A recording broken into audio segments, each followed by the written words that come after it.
gabar baa bari ii timid waa gabar Soomaali ah oo dhakhtarad ah hospital weyn ka shaqeysa waxay ugu tiri 3 sano hurda masixan lama ku dhaariye gabadha wallahi waa daarta dhafarta yarfaad ka muuqdo yaabaysa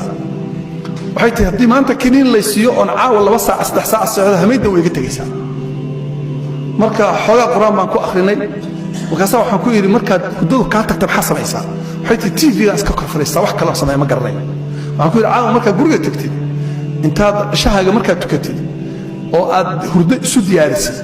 intaad suuratul baqara daarto dhagaha gashatid laba ragcadood intaad tukatid oo salli dhigatid oo salliga barkin dhigatid oo fadhiisatid laba ragcadood tuko fadhiiso suuratul baqara dhagaha gasho waxaad dhahdaa subhanallah alhamdulillah la ilaha illa allah allahu akbar hadda caajista ama hurdo ku timaado salliga barkinta ku seexo